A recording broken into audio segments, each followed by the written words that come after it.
what's up, Nurse Joy from Celadon? What you mean? That's why I call you. Why I call you that? I mean, that's your name. Like, you don't have no other name. But yeah. I'm down here right now. I'm on the new job. Yeah, you ain't know. I just got this job. I don't even know what I do. I just stand around. They told me like this kid would come along. I'm just supposed to help him or whatever. So waiting for him right now. But yeah, I'm looking at your sister right now. I'm down here in Fuchsia. I'm looking at Fuchsia Joy. Yeah, and she said she down with it. So I mean, we could get all y'all together and like have us a joyous occasion. Yeah, yeah, I know that was bad. Oh, wait. I think I see him right now. We ain't allowed to talk on the job. I gotta just talk and type. Hold on, I'll be out.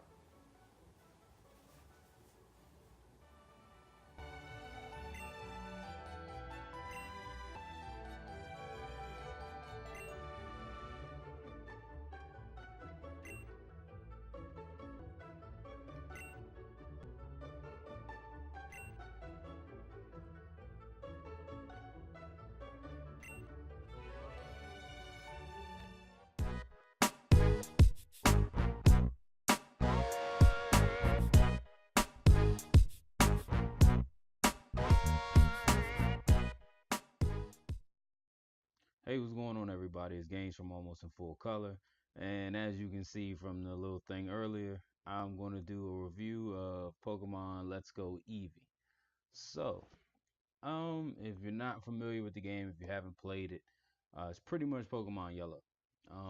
It's pretty much a direct remake. There's a few slight variances between the original Pokemon Yellow game and Pokemon Let's Go Eevee, and of course, its mirror copy of Pokemon Let's Go Pikachu. The only difference between the two games, between the Pikachu and Eevee version, would be, of course, just like in Red and Blue in the past, or Gold and Silver, or X and Y, or whatever one you want to pick. Um, there's exclusive Pokemon in one that you can't catch in the other, and of course, the same thing for the other. So, uh, pretty much me and Roger, we both got the Eevee version. Terry, T the best, he also got the Pikachu version. So that's how we've been going back and forth on trying to collect all 153 Pokemon. Now, if you're wondering, wait, you said 153? Yeah, this one has 153. The two additional are the Meltan and its evolved form. So if you play Pokemon Go, I'm sure you've seen the Meltan about a month or so ago when it popped up and everyone thought it was a glitch, didn't really know what it was. Pretty much want to touch on a few topics. The catching mechanic for wild Pokemon pretty much is just like Go. You'll see them, they'll spawn in the wild, and the great part about these games are that there's no random encounters. Now, it's still RNG based. Like if you're walking around a grassy area or if you're walking in a cave, for instance, yeah, it's still randomized on what Pokemon will pop up and start moving around. But it's not randomized to the point to where you don't even know what encounter you're getting. At least in this one, you can see the Pokemon appear, decide do you want this Pokemon, and then you can go after it and catch it. The catch animation is pretty much the exact same from Pokemon Go.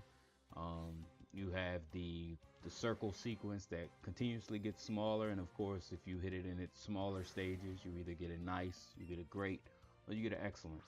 And depending on which one you get, it gives you a greater chance to catch the Pokemon. Of course, if it's a green circle, then you know it's a fairly easy catch for whatever you're currently using, whether it's a Pokeball, a Great Ball, a Ultimate Ball, a Premier Ball, Master Ball, whatever. Um, and also maybe how many berries you've used. So if it's yellow, then it's pretty much like an intermediate catch. A orange, I would say, is a hard catch, and a red, a, like a nice red circle, would be pretty much a very hard catch. It's going to be hard to get that Pokemon. So pretty much you just throw your berries or you throw the Pokeball. And it actually, the Joy-Con, I didn't get the one with the Pokeball. I just play with the Joy-Con. But the motion controls actually work really well, and it's kind of intuitive. It makes you feel more into the game. So that was nice. Um, throwing it and catching the Pokemon actually felt a lot better than the old genres. Uh, Now when you run into like legendary Pokemon, you actually do get to battle them. You will battle them, and there will be a timer up in the top left hand corner of the screen, I believe. And that's pretty much your timer in order to defeat the Pokemon because you don't have to like whittle his health down. You want to make him faint, but he doesn't faint, and it just goes into a catch animation. So you want to pretty much beat him as fast as you can, and then because you only have like maybe that 5 minutes or so to beat the Pokemon before it runs away, and then you go into the catch animation like all the others, and you go to catch them. There's still a lot of battles in this game though.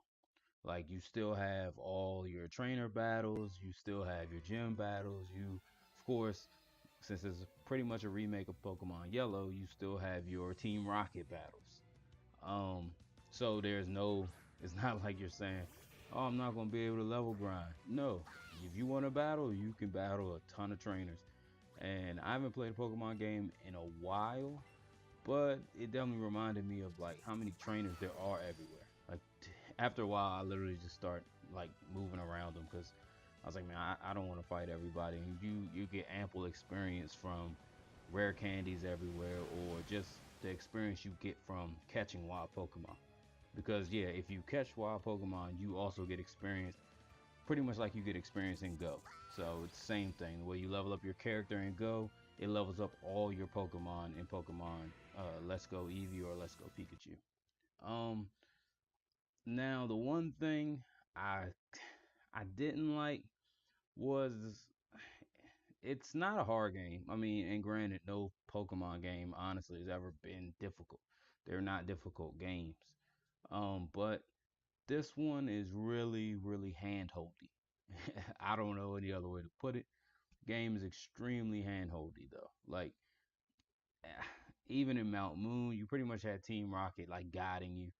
Um, what else for instance? The Slipcode building was the only one I felt was untouched. That was still like slightly frustrating, but not much. But for instance, uh, if you remember the Golden Warden, the Warden's golden teeth from Fuchsia, where he teaches you strength. That's still the same in this game, but you don't have to go into the Safari Zone because they've removed the Safari Zone as a whole. There's no Safari Zone sequence where you're going in there and throwing Safari balls and throwing bait. You can't do that in this game. It was removed. Um, so there is some parts like that you'll be like, man, I wanted to do that, or I was really looking forward to seeing how the Safari Zone would look because everything else in this game looks really good. So I was disappointed in that, but hey, it is what it is. And so instead of being able to find the golden teeth there like we used to, you pretty much like walk onto one route and then Team Rocket just gives them to you.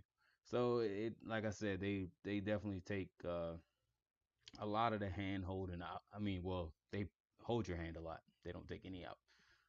Um, the only time I did feel like it was a good addition was I'm not sure if people remember. It's been a long time since Red, Blue, and Yellow was actually out. But if you do remember, back when you would first go to Lavender City, you go into the like the Ghost Tower or whatever, where all the dead Pokemon are, and you would run into that ghost. That ghost would pretty much stop you from your progress. You couldn't go up and rescue Mr. Fuji. So it didn't do a good job of actually telling you where you had to go and what you had to get in order to advance. So it was like kind of a dead spot in the game. It wasn't too bad, but in this one, they make it a point to tell you, hey, go get the slip scope. Hey, it's in Celadon. Hey, it's in the Team Rocket game corner. Go there. They keep reiterating that so you won't get lost. It's you know exactly where to go at all times in this game. And speaking of the game corner, yes, Nintendo took away the casino aspect of it. It's still a game corner, but it doesn't have any slot machines in it. They've all been replaced with what looks to be arcade games.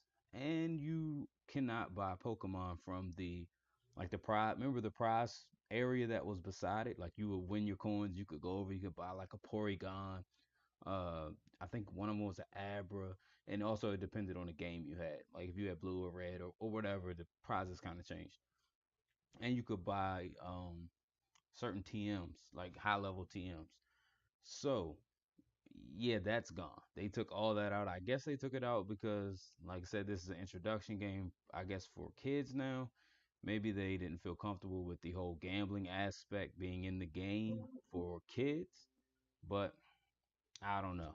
I was, it didn't bother me to be honest. Like, I wasn't super disappointed, but I just felt kind of, I guess, slightly robbed because I know about that from the old ones. Um, and of course, in this game, they like I said, there are slight variations. For instance, uh, things aren't where they always were. Well, things aren't where they are in this one where they were in yellow. So if you like for instance, I got to Celadon, and I was like, oh, I'm about to go get me another Eevee because I know where the Eevee is. You know, it's a static encounter in that one building. No, no, it's not there anymore. It's not even there. It's not even in the game. Um, Same thing with the HM for fly. I went to go. Well, HMs aren't HMs in this game. They're called like secret special moves or something. But it's not there. So they move those around. So that adds a little bit of I guess, a different variation to the game, a little newness to it. And now I want to kind of go back and touch on the wild encounters. What's crazy about this game is that things will pop up in the wild in this game that you would never have seen in yellow, red, blue, any of those versions. Like you could be walking and like a Bulbasaur a spawn, and you're like, yeah, that never spawned in the old games. I was walking through one area and a Mr. Mime spawned, and I like lost my mind because I was like, Mr. Mime doesn't spawn, doesn't Mr. Mime doesn't spawn, ah, uh, in the wild. So that was crazy. I mean, there's Jinxes that spawn. Um, and also, they've added this combo catch thing. So if you catch the same Pokemon repeatedly, you have a chance to catch rare Pokemon. Um, Also, you have a chance to catch better versions of that Pokemon with better IVs. So it's like certain gradients you hit, like 5, 10, whatever, 15, blah, blah, blah. Once you hit 5, everything after that has a chance to have one max IV. Once you hit like 10, then it has a chance to have two max IVs, all the way up to, I believe it's 31 is the max before you stop getting any more like initiatives. Uh, After 31, you have a chance to catch a completely max IV Pokemon. He has all 6 IVs maxed, and also you have a greater chance of catching shinies. What I would like to see is pretty much keep everything they've got, like mechanics wise, especially the catching mechanic. I really like that. But instead of not being able to battle the wild Pokemon, I would like us to still be able to battle them like we could for all core Pokemon games. But keep the green, yellow, orange, red ring aspect of it. But instead of using berries, make those rings like, say, for instance, you're fighting a level 30 Rhyhorn. And of course, it starts off, maybe the ring is orange, maybe it's even red. But as you battle it, or as you inflict status ailments on it, that ring starts to get closer and closer to green. Or maybe it doesn't have to get all the way to green, depending on the strength of the Pokemon or whatever. But you get the point. It gets closer and closer to green, so that now you have a visual representation of seeing, like, how much further do I need to damage this Pokemon, or should I put a status ailment on it now to see how easy it is to catch? When I seen that this mechanic from Let's Go being used, I was like, wow, that would have been so great back in the old days of Pokemon when you're like trying to catch Articunos and legendaries and stuff like that, where you could see I've been fighting this Pokemon. I got his health down to say a quarter of the way. Maybe it's still orange, and I'd be like, okay, I still need to, hit it a few times, or maybe if I put it to sleep, it'll go to yellow, or it'll go to green, and now I know I don't have to keep chipping away because I've already gotten to green and I can't get any better. So it now I can weigh the risk rewards of, trying to keep chipping away and mess around and get a critical, and then you kill it and you're just pissed. So that's the only thing I would like to see carried over to the next core Pokemon game they make for the Switch. I definitely still recommend the game. Like I said, if you ain't have it, go get it. If you want something to tide you over into the new Pokemon game come out, the real deal core title, then this is definitely something to pick up to hold you over and pretty much give you that old nostalgia feel of it's pretty much Yellow. Yeah, I mean that's what it is. It's a remake of Yellow. But yeah, like I said, please like and subscribe. If you got anything you want to see from me or any other guys, please go ahead put in the comments. We always look for the comments. We always read the comments. Try to give our feedback and just try to take feedback from the community out there and just see what we could do better. What don't you like? What do you like that maybe we don't do enough that you want to see more of? That way you can help us give even better content that's more fine tuned for the people who's actually looking at our channel. That makes a big difference. So as always, thanks for the support. Thanks for the subscribes. Be easy.